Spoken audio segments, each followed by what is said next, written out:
Hit it, Phil. Da-da-da-da-da-da-da. Can it be the breeze that fills the trees with rare and magic perfume? Oh, no, it isn't the breeze. It's Jackson time. La-da-da-da.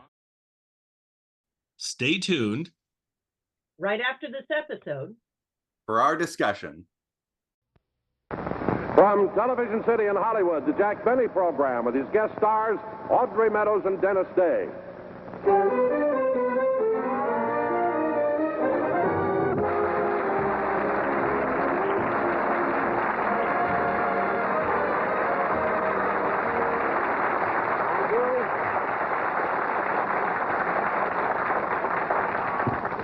Thank you very, very much, ladies and gentlemen, and welcome to the program. You know, since you saw me last, I was in Chicago, where I gave one of my violin concerts at the Chicago Civic Auditorium. And I want to tell you, of course I enjoy these concerts, but it was such a thrill, you know, working with this great Chicago Symphony Orchestra. And it was conducted by Mr. Walter Susskind, who is one of our greatest conductors. And he's very, very clever, too, you see, because during my violin solo, in order to get me to follow him and the orchestra during my number, he tied a dollar bill to the end of his baton.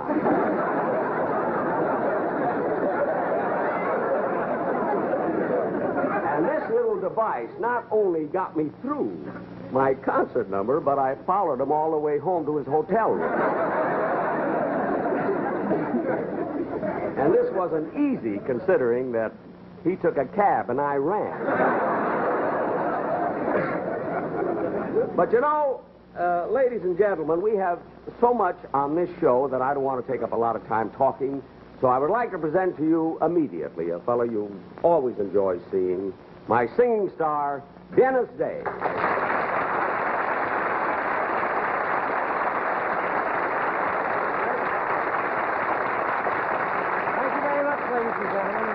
Tonight I would like to sing The 12th of Never.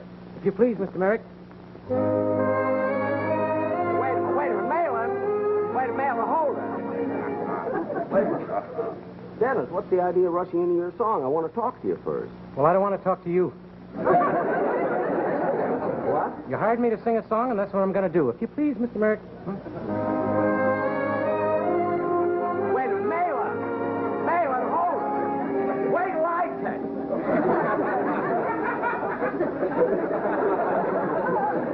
Dennis, what's bothering you? Well, I'll tell you what's bothering me. The last time you used me was on the opening show of the season. That was 5 months ago, and you haven't used me since.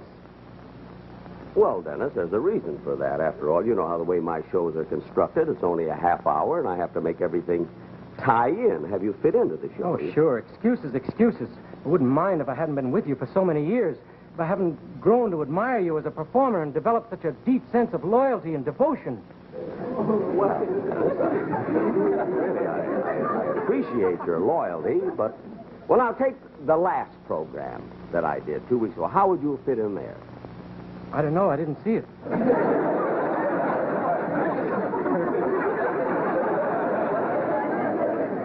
Well, what about my program before that one? I didn't see that one either. All right, what about the program before that? I didn't see it. Dennis, you never watch any of my shows, and you call that loyalty? Well, certainly. I don't want to sit there and watch an old man go downhill.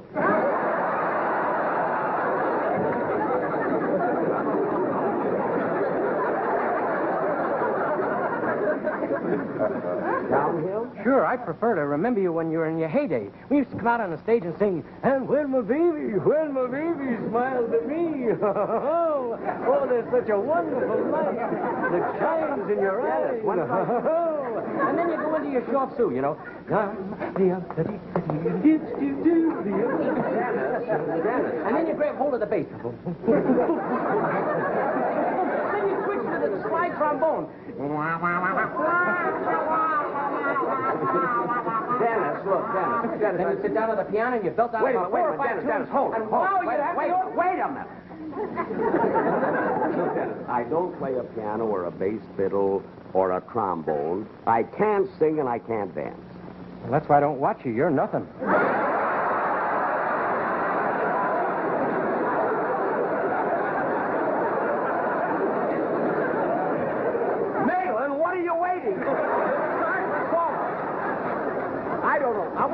happened to Frank Park?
What's the use of kidding? There's no denying that Dennis has a beautiful voice, and it gets better every day. And, of course, that's what aggravates me. You know, I just hate to stand here and watch a young man go uphill.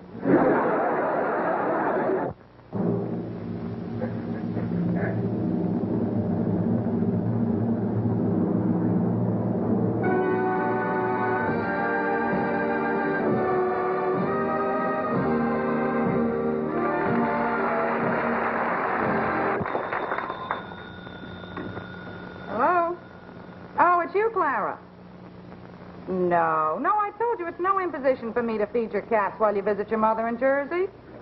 No, I've already bought the cat food. What?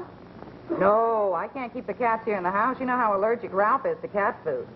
Fur.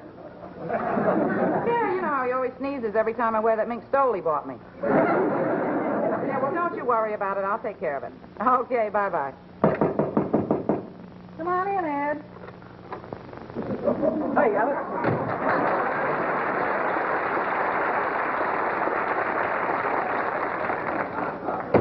Hey, Alice, are you psychic or something?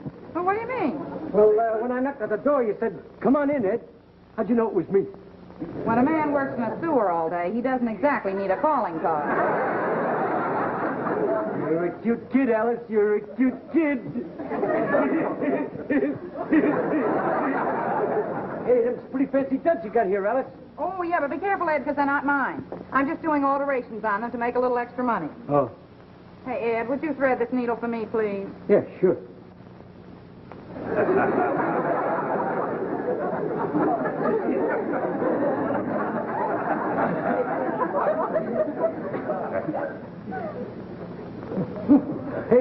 Hey, Alice, how come you want to make this extra money?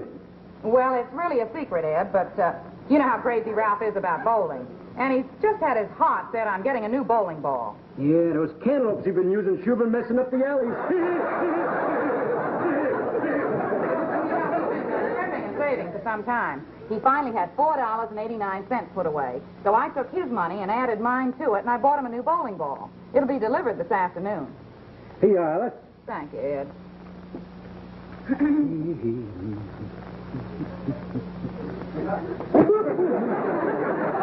Looks like I tied the knot to me finger. Well, I guess I'll be going, Alice. Oh, listen, Ed, will you watch out for Ralph? And if you see him coming, let me know. Yes, sure. Okay. All right.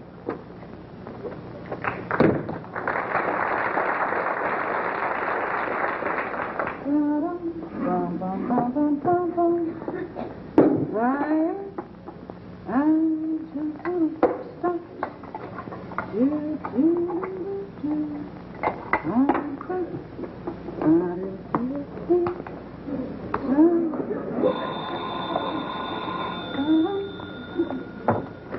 Hello?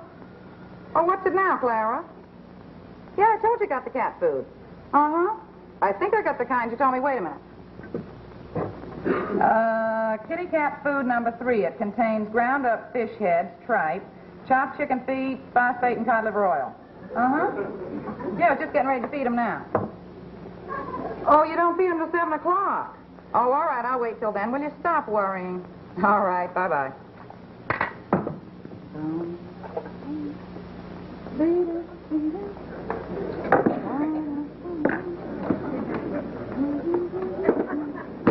Hey, Alice, I just saw Ralph walking up the walk. Okay, Trixie, hoist the way.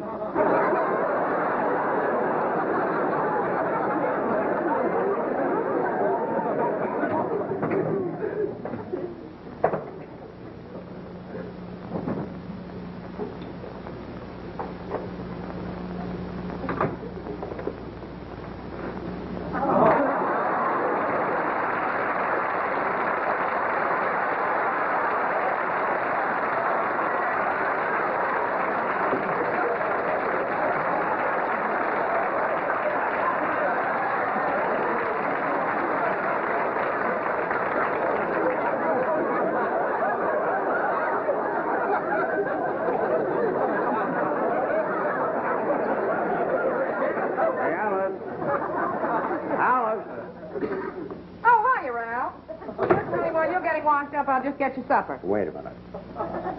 Don't you notice anything? No? No, I don't, Ralph.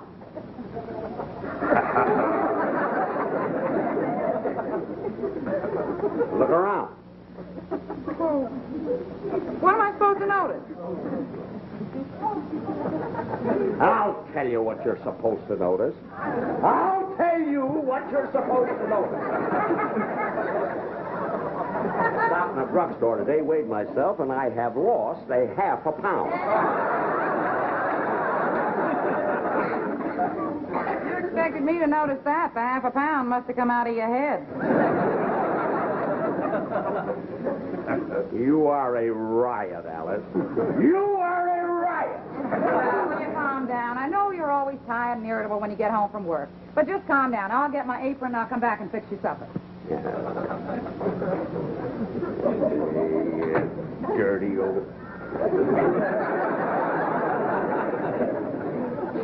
Now's my chance to deposit some money on my bowling ball account.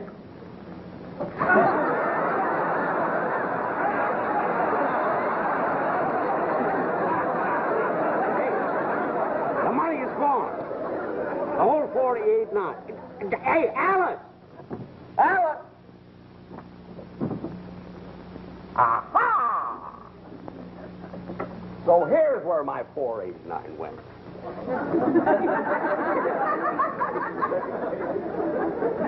An inside job. Alice! Alice, come out here. What is it, Ralph? Look at me. Don't tell me you lost another half a pound. Never mind that. I'm talking about these. Oh, Ralph, it's not what you think. It doesn't make any difference what I think. This'll hold good in any court in a minute. But, Ralph... Can't understand you, Alice. I can't understand you.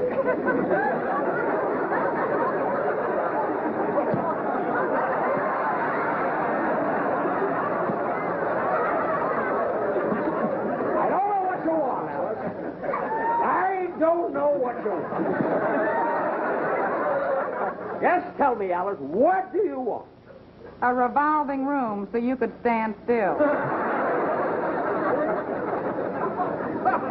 You're asking You're asking for it.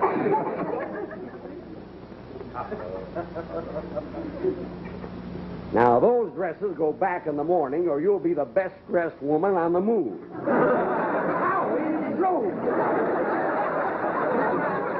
Please don't send me away. I couldn't bear to leave all this luxury.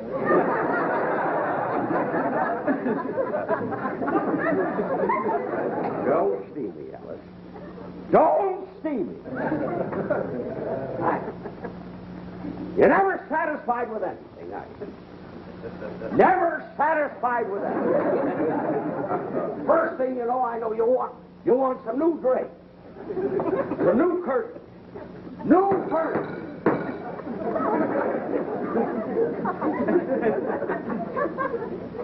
The next thing you want is some wall-to-wall carpeting. Oh, no, Ralph. No, I don't think I'll ever need that. With you around, we've got wall-to-wall fat.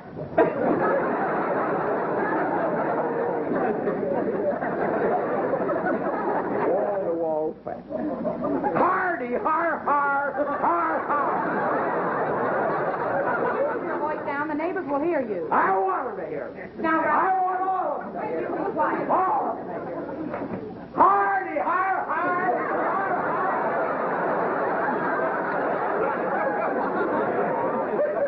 Ralph, Raymond, there is just no use in even trying to talk to you. Now, sit down and I'll get you your dinner. I'll get my own. I don't need you.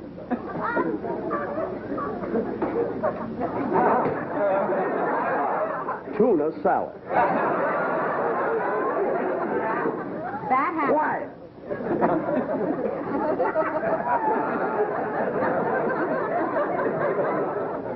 Hey, you Ralphie boy. How's my old bowling buddy? Sit down, Norton. Don't mind if I do. Join me.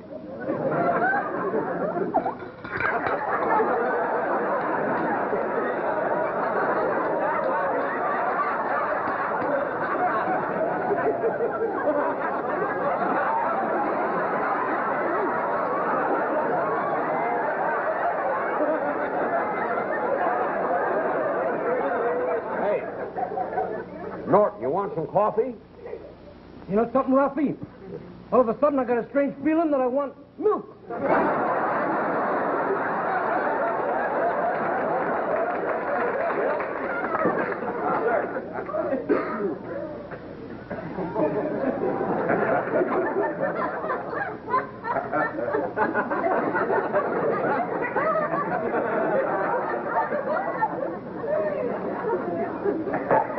Yeah, Norton?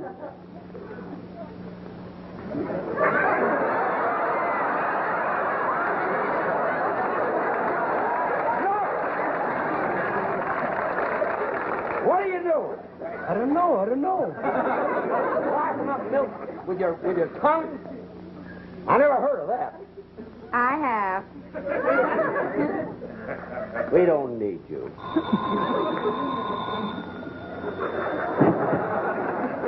Hello? Oh, yes, Clara. Oh, you don't have to go visit your mother in Jersey. You can feed the cats yourself. No, I won't be stuck with the cat food. Ralph and Norton are eating it now.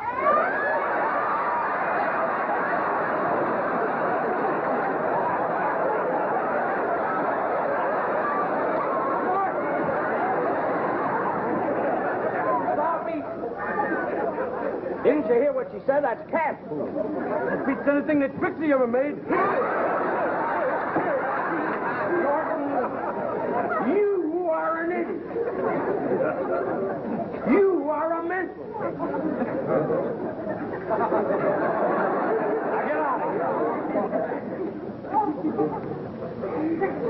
Might as well turn on the light in the hall. I won't have to. I got a feeling I can see in the dark.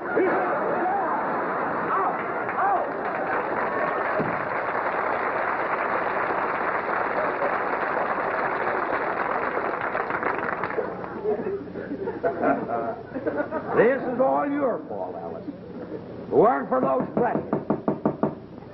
Come in. Package for Mrs. Ralph Cramden? Yes, thank you. I'll take it.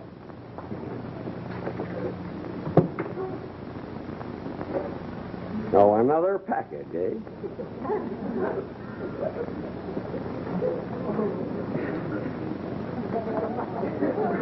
Well, that goes back to the store. Back to the store.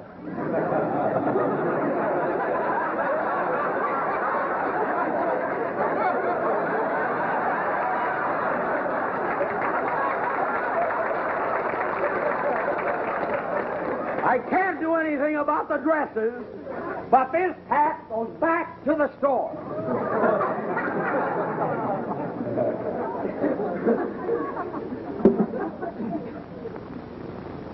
To my loving husband, from Alice.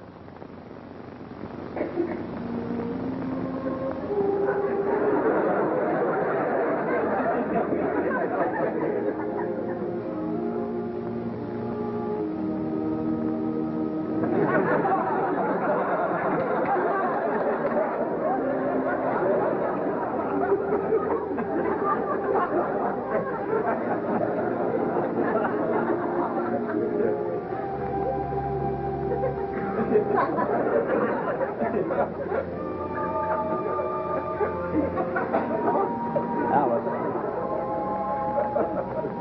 you bought that for me? That's right, Ralph.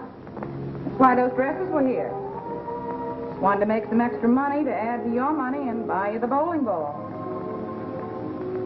Baby, you're the greatest.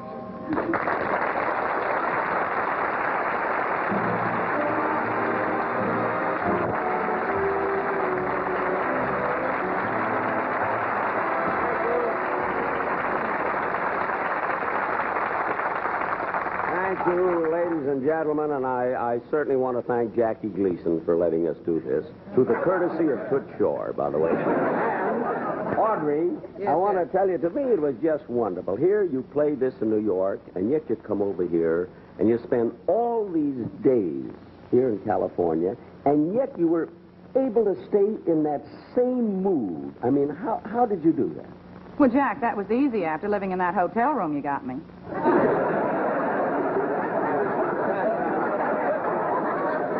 Well, you said you want to be centrally located. Yes, but I wanted to be in Hollywood, not Glendale. But the hotel is in Hollywood. They moved it during the night to make room for a freeway. They moved the hotel while you were in it? That's right, Jack, and there's nothing sadder than looking out a window and watching an old hotel go downhill. Well,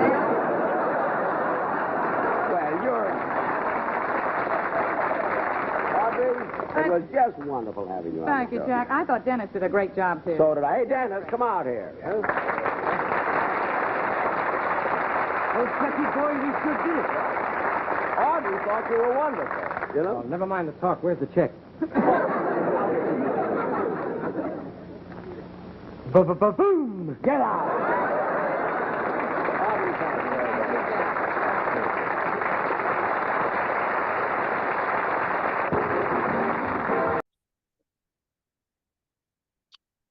Well, hello again. This is Buck Benny speaking. I'm joined by John Henderson. Hey, Hello. John. This day in Jack Benny. And we, of course, have Kathy Fuller-Seeley. Hey, Kathy. We have a live episode for us today. And I'm always amazed with these live episodes because they look like, especially this one. This one's, sorry, it's in horrible condition. I mean, you guys have already seen it because you're going to watch it before we present this. But anyway, it's what we had. I'm always looking for the best. If I find a better copy, I'll replace it with a better copy someday. But for now, it's not the best. But it's a fun episode. I mean, I love this thing. And it's Jack. They essentially do the Honeymooners, of course. And Audrey Meadows is his guest who was on the Honeymooners. And Dennis Day, we get a chance to really see Dennis Day sink into a part and do one of his voices. And I love that. So, Kathy, what did you think of this one? Well, that's it's fabulous. I hadn't seen it in so long, so thank you for bringing it back around again. It really, we have talked about the fact that these live episodes look like such old TV, grainy, live, black and white, blurry, versus there would be other ones during the season that were filmed, and they look crisp and clear and brand new. But in a way, that's so fitting because the Honeymooners episodes were done in the early 50s on the Jackie Gleason show, and were very popular, but I really associate them with early 1950s TV. So in a way, it seems fitting that this copy that we have was so grainy and re-emphasized the life of it. So. And John, what were your thoughts on this one? Well, actually, last year, for the first time, I sat down and watched all of the Honeymooners from beginning to end, although I watched the very first one, which is a different Alice, and then I skipped to the first real Alice. So I missed all the other Alices, but I watched all the episodes, and this is the perfect follow-up to that. This episode came out, I think it was like January of 1957, and the show ended the previous spring. 1958. And the show ended the previous spring in June of 57 or whatever. So this is right after the show was over. It's interesting because in some ways they're doing like an early Honeymooners rather than late Honeymooners, which is fun. It's even more fun. Well, what's the difference between early Honeymooners and late Honeymooners for us that don't know the nuances? So at the very beginning, they were actually just short little skits at the beginning of, or in the middle of the Jackie Gleason show. And they always ended with Ralph sort of sheepishly doing the thing that Jack Benny does, where he's been caught or whatever. Yes. And then he says, "Alice, you're the greatest." And he gives her a kiss, right? And then they started to expand the shows, and they get more complicated plots and things. And then eventually they do actually a season of filmed episodes of the Honeymooners, which, are the ones that you would see on reruns. Right. And then after that, they do a season of the Honeymooners musicals. So it's sort of back to the Jackie Gleason show, but it's a musical version of the Honeymooners, and it seems very long. Do they ever stop with the musical and go back to being a skit thing, or is that it? That's the end of the Honeymooners? That's it until the reunion. Wow. So it's very, very interesting. But so I loved the seeing the set and seeing Audrey Meadows in there. She does a great job. She's always great in the whole series. She's a great. She doesn't break or even like if something doesn't quite work, she doesn't let on. She's very professional, and you can see that even here, where she's just playing it totally straight the whole time, regardless of what mayhem is going on. So it's so fun to see Dennis Day, who is known for doing his impressions, doing Ed Norton, and he does a fine job. But really, his impressions are mainly on the radio show, so it's neat to get a television show with the impressions, which we don't often get on television, and I was delighted with that. It's not one of my favorite impressions he does. I don't know, maybe you're more of a connoisseur of knowing how Art Carney did the part. But does he seem pretty accurate to you, or I don't know? Well, when I just finished watching the series, I loved Art Carney. Like, he's the best part of the show, and he's so funny. Like, and like the little things that he does that Dennis Day is sort of mimicking. When Art Carney does it, it is hilarious. Yes. It's beautiful, right? And so when I first finished watching it on the DVD, they have this as a special feature, and I was a little let down by Dennis Day's impression at that time. But after a year of not having watched the show, to come back to it, which is how they would have seen it. Yes. It's sort of like it brings back those memories, and you're less of a stickler about it. Right. So I would say with both his impression and even Jack Benny's impression, they do a lot of these sort of movements that the characters would have done, but it doesn't come as naturally in the show or in the comedy, because they're doing an impression. They're not doing those as part of something the character would do. Well, right? Also, if this was a filmed episode, then they could redo it as many times as they need to do it till they nail it.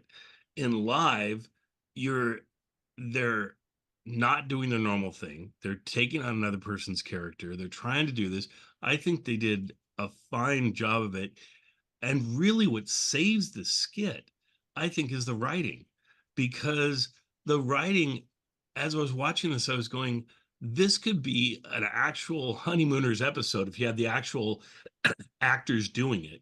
And you'd go, this seems about right. Because the cat food thing is, I love that. I gotta say, I Yeah. love that we're doing these after the show now, and so we can spoil the heck out of it, and we're okay. People have just watched it. Whoever would see a giant. Oh yeah, the can was cat food. ridiculous. And then when she goes through the ingredients, she just knew, okay, well, this is a setup. Someone's going to be eating this because it's just too obvious. But then as they're eating it, which wasn't a surprise, but when they find out it's really cat food, and then Dennis's character decides to keep on eating it and say that it's better than his wife's food anyway. I thought that was so perfect to Honeymooners and perfect Art Carney. That's the sort of thing he would do, would be to take it that far. That extra step was where he was always so funny. And then the part where he's supposed to tell her when her husband's showing up. And so he hangs down from above and then tells his wife to pull him back up. I thought that was great. I did think, as I was watching this is another one of those skits where I go, oh, you were so used to seeing the four of them together. It's kind of like having a I Love Lucy episode where Ethel isn't on it, but for some reason her husband is on it. You're like, oh, we're used to seeing the four of them. This is one that I wish that would have filmed it for a number of reasons, but also if they filmed it, they might have been able to get Mary to come in and play the other. What's the other character's name? Art Carney's wife. Trixie. Trixie, yeah. Because she could have been a great Trixie, and it would have been fun seeing her be Trixie. You know, because Mary has a way of sticking the landing so often on her impersonations, whether it's Mae West or whatever it is, that I think she could probably pull off a pretty good Trixie, and it would have been fun to see the four of them interact with three of them playing different characters than they usually do, and then Audrey Meadows, of course, playing her character. That could have been, you would have to rewrite the whole thing, but it could have been a way to take it up a whole nother notch. Yeah, and it wouldn't be too out of character for Trixie to do like one of those snide remarks or something, which is what Mary was known for. You know, I agree with you that the actual writing of the episode is great, but in some ways it's so good it makes me think that they actually pulled it from the actual Honeymooners. I don't quite remember because there are so many episodes of the Honeymooners, but I kind of think that maybe that is the case. Yeah. Could be, because like I said, it's right on. And especially the end with the bowling ball piece where he's then embarrassed because he went over the top on it and he was wrong.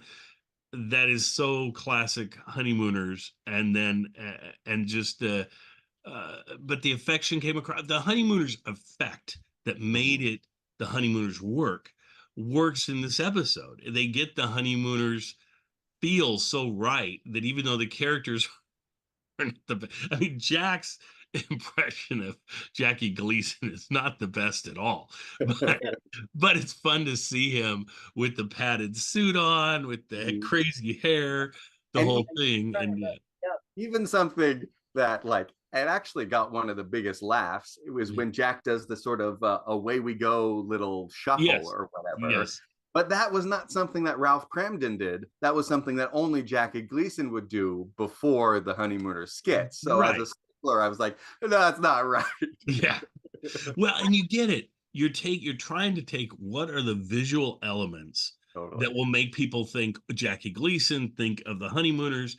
And so you grab onto it, even though it's not a Honeymooners thing, it's a Jackie Gleason thing. But I could see how you would grab on and just go, they won't know the difference. It's going to be fine. And it'll tie you into Jackie Gleason that much more.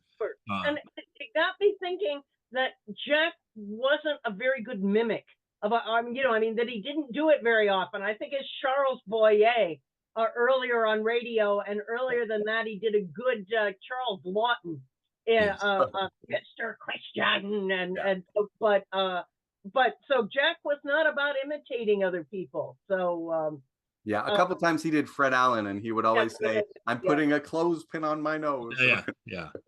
Well, and his radio impersonations were better because all you have to do is the voice, and you really work on the voice and try and get that down. And so that's why I think this was all about the visual, the facts and the visual things, because he didn't sound very much like no, agreed. And the visual, it works, and they fit in the whole. They didn't quite say the slam bang, I'm not gonna knock you to the moon or whatever, but it did. The moon reference was in there, and they did say something to that effect. It wasn't as, because even then they might have been getting some kickback on the whole acting like you're going to hit your wife is probably not the best thing. And I don't think they were at this you don't point, think so? but it was still okay in 58. Yeah. Yes. So, but it was. I was thankful it was toned down and didn't have that piece as much. But I appreciated the care they took to make the set, because indeed I had thought maybe the thing was done in New York on the real Honeymooners set until the end, when they say, "Oh, Audrey, we brought you out to California to be able to do this show." And I doubt they flew the set out to California for them or anything. So, but that is something that is amazing between the live shows and the film shows, that they have two different levels sort of quality that they do, and that they do it so quickly, and that they do such a good job. I mean, very seldom are we saying, "Oh my gosh, that set was horrendous." I mean, sometimes it's pushing it, certainly the train episode is probably the one that pushes it the most with the train station. It's a lovely set for what they had to do, but they had to cut a lot of corners and do it on the cheap a little bit and things, because it's such a major set. But this one I thought was great. So as you mentioned, Kathy, this being a reference to the old Honeymooners and being a live episode, you see that, but also the fact that the Honeymooner set is a pretty basic set, and it's quite cheap. And actually, in the early episodes, it's so cheap that sometimes if Ralph does something a little too vigorously, you can see the whole thing shaking in the background. Yes. And so, you would think it would be an easier set to copy, and they did. I was, stupidly impressed, like when she went to put things in the refrigerator or whatever, just how it was such a nice old school refrigerator. At this time, a lot of folks were having the new appliances and all of that. I mean, well, certainly there's a great comparison between these two episodes that we've done. We did today, just so people can know, because they're going to be spread out a little bit from each other, but we did Mary and the May Company, where we get to see Mary's kitchen, and then we did this Honeymooner one, and they were both done somewhat close together. If anything, the Mary one with Mary's kitchen was done much earlier, in 1955. We were saying it's filmed. This is 58. So, but Mary's kitchen is so much nicer than the kitchen that the Honeymooners have. But it seems appropriate that the Honeymooners were supposed to be a lower class family surviving on a bus driver's income, and so they wouldn't have the best of everything. And well, not only that, a lot of the through line is that Ralph is so cheap in a different way than Jack Benny. Because he'll spend money on things that are important to him, but like something like getting a new refrigerator, no, we have an ice box and it works, so we'll stick with it. Exactly.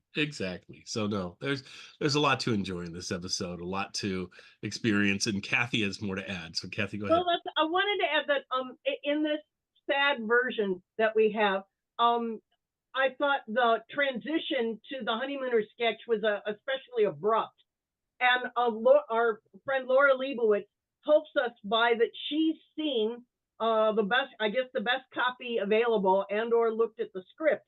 And so she noticed that of the middle commercial that was cut out actually was done by Jack. And so while Jack's on stage with Dennis Day, Jack says that this is the normal slot for Don Wilson to show up. Effectively does the commercial for Don. Says that they get letters asking where Don gets his information. That Don travels around the country surveying people about the wonders of Lucky's. So that's how they did the commercial. Oh, very cute. Oh, that's interesting. And it reminds me, we cannot forget to talk about the opening part with Dennis Day, because I thought that was a great skit. And actually, I think it may have been the funniest part of the whole episode, where Dennis comes out and he just goes straight into singing his song, and then he talks about being mad. Like, I thought that worked really well and was lots of fun, and an innovative comedy like the best Jack Benny show is. Yep. Well, and one thing I just want to remind us again on this, that I'm struck with so many times, is on television, like certainly the 60s is probably the time when I see it the most ever, is you get into a rhythm as the writers, as the showrunners and everything. And so like you'll have I Dream of Jeannie, and there's certain things that you do every week that you do with the I Dream of Jeannie, and it starts to almost write itself in so many ways. Mm-hmm. And the same Gilligan's Island and all of these shows. And certainly the Honeymooners is a good example of that too, that they have a rhythm that they follow to it, right? Jack's show is would have been so much harder, you would think, on his writers, in that it changes from week to week. You can't even go with oh, let's plug in the standard Dawn commercial. Oh wait, we don't have Dawn this week, so we'll have Jack do the commercial for Dawn. Oh, we have the Sportsman. We're going to use the Sportsman this week. Oh, this week we have this guest. This week we're doing live. Oh, this week we're doing filmed. I mean, there's so many things from them to balance out on this show that it is so impressive that they bring you something unique every week. And as an audience member tuning in, and for us tuning in now, you just never know what you're going to get. It's still that whole box of chocolate things. It's like, oh, it's a truffle this time. Oh, it's got a coating that's so wonderful this time, or whatever. Every episode brings its own thing, and you can't even go, oh, it's a live episode, so my expectations are here, because a live could be completely different from week to week as what he's doing. And you can't even do oh, it's a filmed episode. I mean, there's certain things you can expect in a film. It's going to look better. It's going to have higher production value and things than a live show does. But as far as the story goes, and what he's going to do with his guest characters, all of that, you don't know from week to week. And that's charming and rare. And but John, you were going to say? I agree with that. I think that's one of the great things about the Jack Benny show, and it never gets boring, right? They don't have that same format, and sometimes it works better than others. And this is, I think, is an example of a time when it works really well. Like even the Dennis Day stuff. Sometimes they think, well, what's Dennis Day good at? And then they kind of shoehorn something in there. Yes. This one where Dennis Day just jumps into that vaudeville routine, it worked so naturally and was so impressive and fun that, it's one of those ones that clicks. And I think part of that is because it was a live episode. And when they're bouncing off each other, and when they've got the audience, sometimes that's the best, combination of things for performance. Excellent. Yeah, I think so too. And what a fun episode to have. And yet again, this one is one I'd never watched. So for me, it was new. It sounds like both of you have seen it at some point in the past, but long time ago. You never know what we're going to get. And I love it when we run into one that none of us have watched before. And that's always kind of fun too. So anyway, I hope you enjoyed the episode, and we've got something coming up that I think you'll like, that we're going to start having every week. And we'll see you folks next time, unless there's anything else anybody has. We're good? Nope. All right, we're out of there. Well, now for something very special. Kathy, what do we have now? We've got a trailer for our upcoming episode. Wow. John, do you like trailers? Ooh, do I? All right, let's see it. Oh, waiter! I'm coming! Don't rush me! Don't be so impatient! You're not the only one here, The lady is waiting, too. Well, she's with me. No. Now, don't be funny.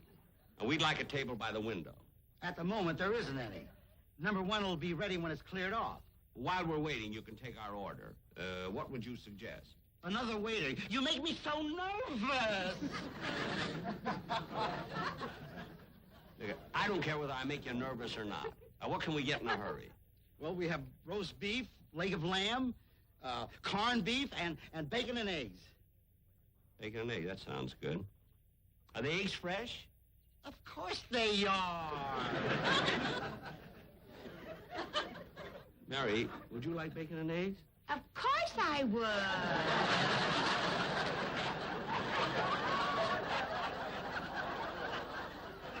I don't know, I don't feel like eggs. How about hamburger?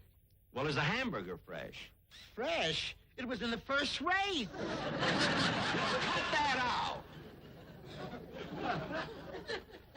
Just bring us the bacon and eggs. Yes, sir. Yes, sir. Ladies and gentlemen, as you all know, the last race was a photo finish. But you won't know the results till tomorrow. Gee, that's strange. The picture turned out so good that we've decided to show it at your neighborhood theater. Come on, Mary, our table is ready. Hey, Bud. Bud. Huh? Come here a minute. Who, me? Yeah. What is it? You eating here? Yeah. What table? Table number one. Take table number 9. But I'm very happy with number one. Think it over, Bud. Table number 1 is a card table. So what? If it carries too much weight, its legs will fold. Gee, I never thought of that. Why should I take number 9? Well, just think of the breathing. The breathing? It's by Bird's Eye Maple out of Grand Rapids. Gee, I didn't even think they knew each other. Well, get wise, Bud. Think it over. Why don't you give me a tip on a horse? Who knows anything about horses?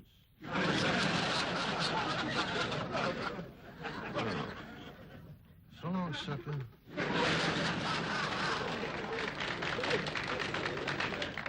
I wish he'd leave me alone.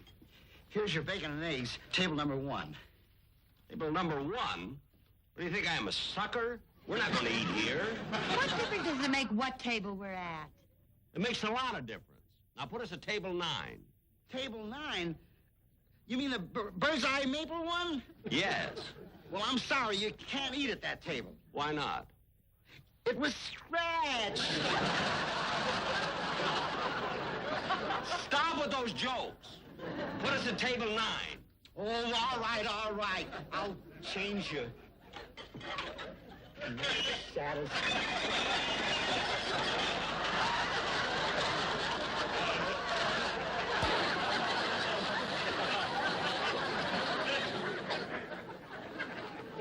Well, are you coming?